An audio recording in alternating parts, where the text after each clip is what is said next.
Welcome to another episode of Stock vs Tune, and today we have our all-time favorite, the VRS 230.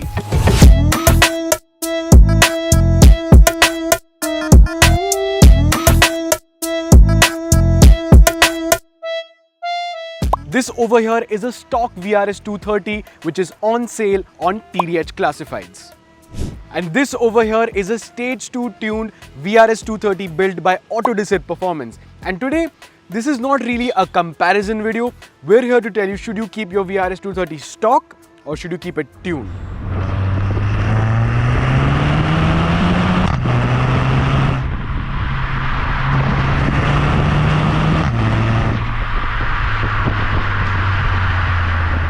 Now the stock VRS 230 is no slouch. You get, as the name suggests, 230 horsepower, roughly around 350 Newton meters of torque. It's paired to a pretty strong and a pretty reliable gearbox, which is the 6-speed DQ250 transmission.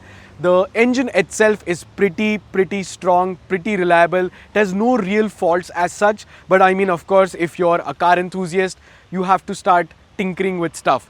And that's where going stage 2 comes in. Now, of course, you can go for a stage 1 remap and that will give you around 40 horsepower just from a software remap.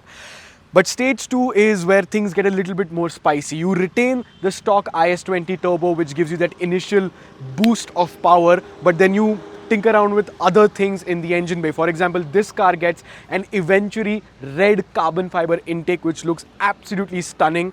You get APR coils, you get a performance downpipe, and of course you get Autodecid Performance in-house tune, which is for the ECU as well as the TCU.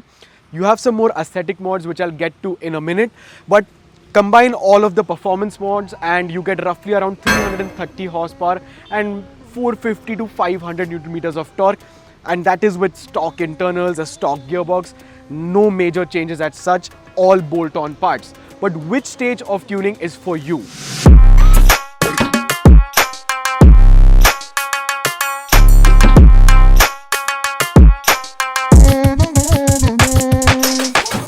Now, in terms of looks, I think even a stock VRS looks pretty neat. If you compare it to a stock Octavia 1.8, there are a whole bunch of differences. First and foremost is the interior. The interior in the VRS is absolutely stunning. You get lovely sports seats, you get Alcantara, carbon fiber trim, a flat bottom steering wheel, and everything has been blackened out in the interior to give you that sporty vibe. On the outside, you get a different bumper, you get a different rear bumper with a diffuser and twin exits for the exhaust, and of course the VRS spoiler as well at the back. But now we are coming on to the stage 2 car, and the stage 2 car, well, this particular car looks absolutely beautiful. First of all, it's finished in red, which definitely looks better in white, in my opinion at least. And this car is running the beautiful new speed RSE 10 wheels, which of course reduce weight and look pretty damn nice. They're finished in this bronzy kind of color, and behind the wheels are massive Porsche Macan brakes. I don't know the mm size. I'll tell you the correct mm size over here somewhere on the screen. But even stock VRS brakes are pretty good. These brakes are absolutely insane. I mean, if you tap on them in traffic, you're for sure getting rear-ended. That's for sure. Stock VRS brakes are 340 mm. Compare that to the Octavia 1.8 brakes. Those are 312 mm, and these brakes are really good. But this is just on a completely different level. Apart from that, this particular car doesn't really have anything going on the outside, and that's what I like about the VRS. If you want to make it look obnoxious, you can do that. But I like the way this thing looks. It looks super clean and super understated.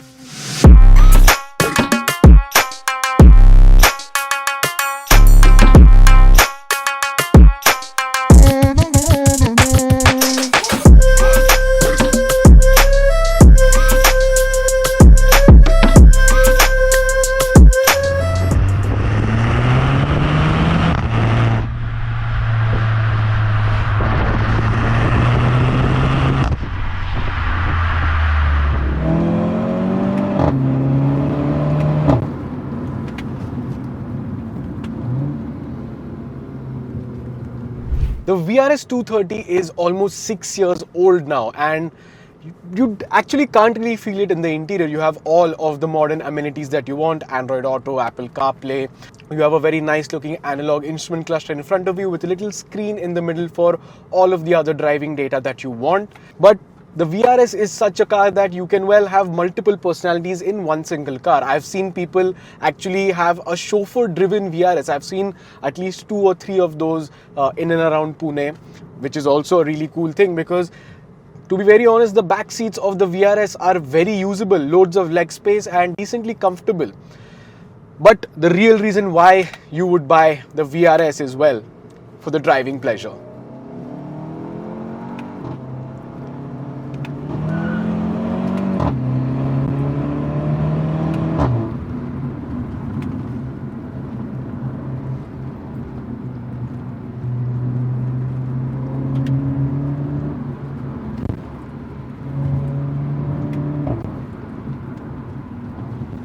Now, as the name suggests, the VRS 230 makes, well, 230 horsepower from a 2-litre TSI E8888 Gen 3 engine.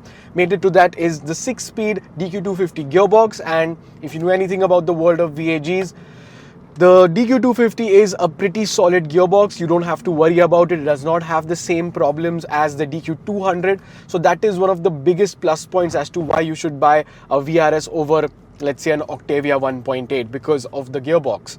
But there are a couple of more things. The steering rack has to be different because the feel and feedback that you get from the VRS steering is completely different to the one that you get from the normal Octavia 1.8. The steering wheel is much heavier, it feels much more sharper, and you can feel more of the road through the steering. Whereas that's not the case with the Octavia 1.8. It's very light, very easy to maneuver around town. Well, the Octavia 1.8 is more of a luxury sedan in that sense because it doesn't really cater to the enthusiast, even though I have one. But I have completely changed it, as you know, and the same can be done with the VRS as well. I'm pretty sure everyone already knows that modding, tuning potential of the VRS is, well, through the roof, and I don't think I have to reiterate that anymore. Bigger turbos, all-wheel drive, intakes, intercoolers, whatever you want to do, you can do with the VRS, and it's good for, I would say, anything below 500 horsepower if you want to use the car safely. But the best part is that the VRS, even after doing all of the mods that you want, or even if you don't want to do the mods and keep it stock, it's a very fun car. It's a proper performance car. You know, whenever you upshift, you have this little DSG fart. It's very responsive. The engine has a lot of oomph, and overall, you can use it on a daily basis and still have fun with it.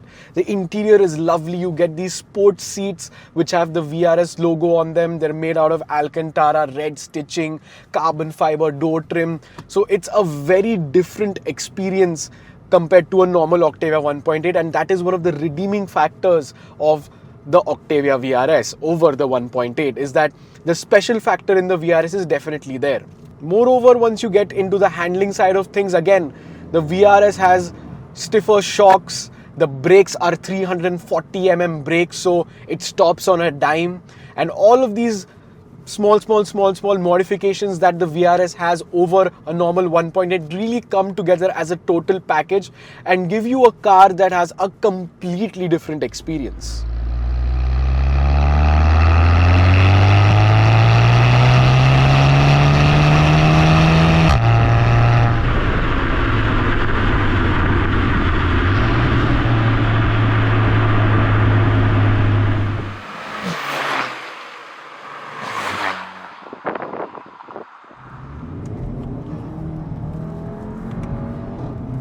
There's nothing like driving a tuned VRS, and I mean that in a very serious manner because this has to be one of the best tuning platforms that has ever come to India. We've covered this car a gazillion times, and yeah, it still catches you by surprise each and every time. Now, this particular car I have not driven in a while, This is Autodesir Performance's Stage 2 tune VRS 230, and it has a whole bunch of mods. Like I said in the engine shot before, eventually intake, performance downpipe, APR coils, Autodesir Performance's in-house Stage 2 ECU and TCU remap, new speed RSE10 wheels, and one of the most unique and honestly impressive mods that it has is Porsche Macan brakes up front. It has upsized brakes at the rear as well, but those Porsche brakes,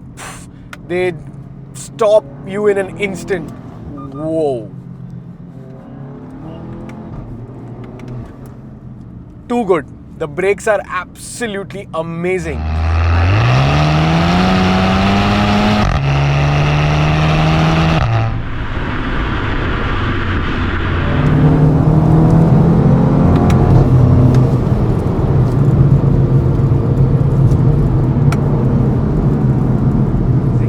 And for handling and making sure that the car handles properly, Autodesir Performance has installed Bilstein B12 dampers, which decently stiff, and yeah, they're not very intrusive in that sense.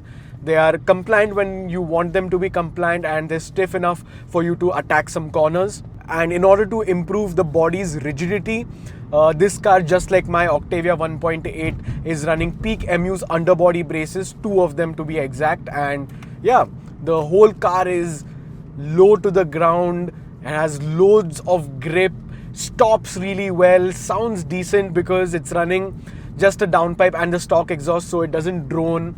And overall, I mean, you don't need anything more than this. I mean, of course, you can go stage 3 with IS38s or a Garrett PowerMax stage 1 turbo, but for Indian conditions, this 330 horsepower is more than enough.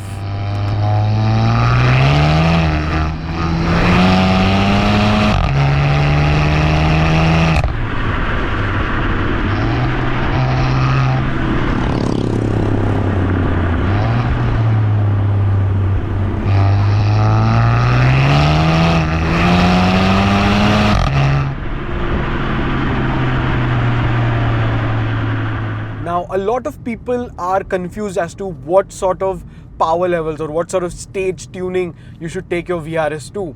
Now, for some people, the stock VRS just does pretty much everything that they want. It's more than enough power, pretty comfortable.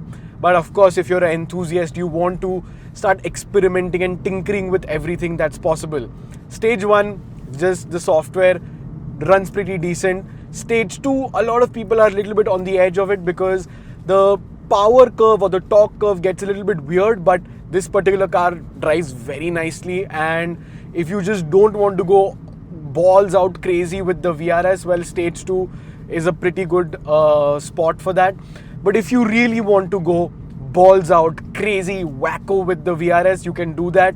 You can have all-wheel drive swaps. You can have a gearbox swap with a DQ381 all-wheel drive gearbox. You can put in an IS38 hybrid turbo. And if you go absolutely balls out, you can have a car that can do 11 seconds or so in the quarter mile and can produce roughly around 450 horsepower. That is the performance level of the VRS and the E888 Gen 3. This car is like no other. I mean, even under 30 lakh rupees today, if you find an S4 or if you find an S5 or something even remotely close to the power levels or the performance levels of the VRS, once you start tuning this thing, this is on a completely different level. Moreover, it's pretty modern. You have all of the creature comforts that you want. Apple CarPlay, Android Auto, ambient lighting, cruise control, automatic start stop, push to start button, and yeah, it's just a super easy car to drive. But if you want to overtake someone and put them in their spot,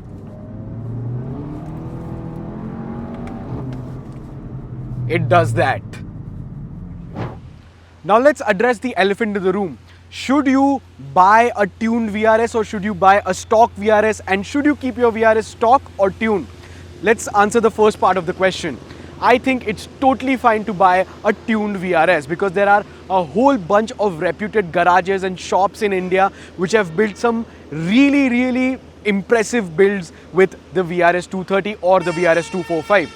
So I know a lot of people want to buy a stock VRS because they want to go on to that tuning journey, put on their own parts, put on their own mods. But even if you go for a tuned car and if it's built by a reputed shop, I think so it's going to put a smile on your face regardless. And as long as you know what all has been done to the car and you know whatever the owner has done, is it genuine or not, that totally defines if you should buy it or if you should not buy it, because people can abuse a stock car as well. And as far as you know what all has been done and if it's done properly, you should not have a problem in buying the car.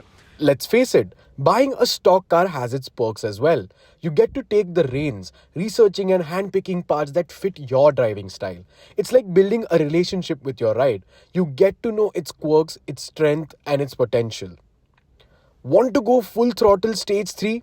Grab a stage 2 car and build on from there. You'll already have a solid foundation. But if you're looking to enjoy the ride as is before tweaking it to perfection, starting with a stock car makes total sense. Plus, it's a great way to learn what truly makes your car tick and what upgrades will really make a difference. And let's be honest, there's something satisfying of slowly transforming your vehicle into a reflection of your unique driving personality. That is why you should pick up this Škoda Octavia VRS 230 that we have on sale on TDH Classifieds. You can find all of the details down in the description. And when it comes to should you keep it stock or tune, well, that is probably the most stupid question when it comes to the VRS 230 or even the 245. Without a doubt, you should tune your VRS. I mean, this is one of the most potent platforms in India. We've been covering it for the last 3, 4, 5 years and nothing has come close in terms of the performance that the VRS brings in the sub 30 lakh rupee market. These cars are still holding on to their value. They're still so desirable and I don't think it's going to go anywhere anytime soon, because there isn't a car that even comes close to the modernity, to the tunability of the VRS. And I think I've answered your question with a proper answer. Thank you so much for watching this video. If you're interested in buying a VRS 230, this thing is available on TDH Classified, so do check it out. And we have a whole bunch of other cars available on the website. So yeah, thank you so much for watching. Subscribe to our channel, follow us on Instagram, check out Autodecide Performance on Instagram as well, and I'll catch you in the next one.